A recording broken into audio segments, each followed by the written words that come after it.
Thank you very much, Mr. Chairman, and thank you to both our witnesses for being here today. I wanted to talk in a little bit more detail about what we're seeing in terms of our adversaries' capabilities. We've had multiple testimonies over the course of our posture hearings this year, as we have in previous years, but this year in particular, comments like the breathtaking speed with which we're watching the Chinese, for example, modernize. In the context that we're seeing adversary capabilities increase, the Biden administration defense budget is woefully insufficient, inadequate to maintain our own capabilities. In your joint testimony, you said, while America's Army maintains a tenuous overmatch, it is fleeting. And I'd like to ask you first, General McConville, we've heard this again year after year, this notion that we still got overmatched, but just barely. Could you explain exactly what you mean by tenuous overmatch, and on what basis? I understand in this setting it may be less specificity, but on what basis you feel confident to say we still maintain tenuous overmatch? Yeah, Congress, what I would say is we're at an inflection point right now. So the systems that we basically developed in the 80s, the big 5 weapon system, the Abrams and all those type systems, the doctrine we developed, the training centers, all those type things we developed, we've incrementally improved over the last 40 years. I think we're at a point right now where we must transform the Army to put us on a path to keep us the overmatch we need. So what I'm talking about, it's not just the 6 modernization priorities, which is the 31+4 systems. It's new doctrine. It's joint all-domain operations of how we're going to fight as a joint service. And I add a C to combine joint all-domain operations, because we're going to fight with our allies and partners.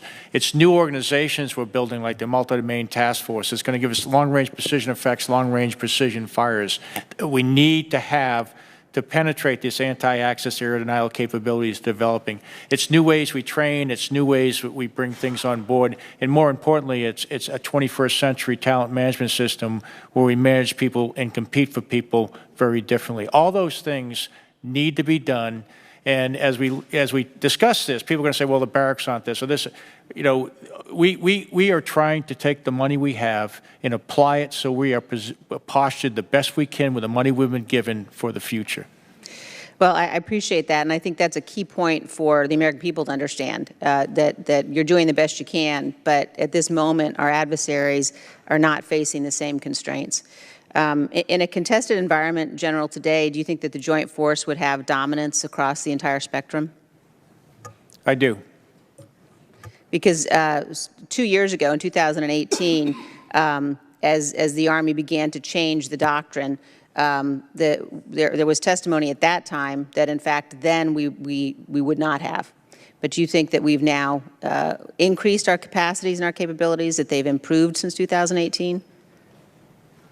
I think we have. I think we're on a good path right now. I feel comfortable with the Army we have. I spent a lot of time talking to allies and partners and moving around, and I've fought with this Army, and I feel pretty comfortable that we're on the right path with the Army we have. And again, I think where we're going is going to give us not the tenuous overmatch. I think it's going to give us significant overmatch we need for the future.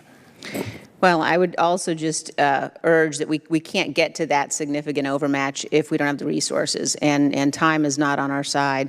And I appreciated your comments about whole of government, but again, I come back to the notion that deterrence fundamentally requires that our adversaries understand we have the capability and the will, and that's the military capability and the will.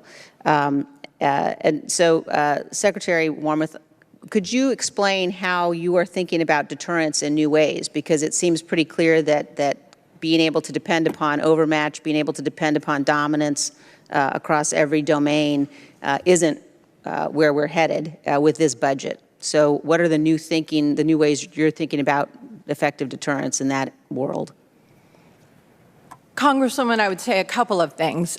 First of all, I think one area of overmatch that we have is our relationships with allies and partners. And I firmly believe that part of our deterrent is going to be signaling clearly that we have friends that China doesn't have in the theater, for example, who would be willing to be with us. And the Army has put a lot of emphasis, and I think is well positioned to strengthen and thicken that network of relationships of allies and partners. I think another area that we need to work on, and that we are working on with things like our artificial intelligence integration center. My time has expired, Secretary. I look forward to continuing that discussion. I think that there's no amount of allies, though, that can substitute if we allow our adversaries to get ahead of us from a capabilities Gentleman's time perspective. has expired.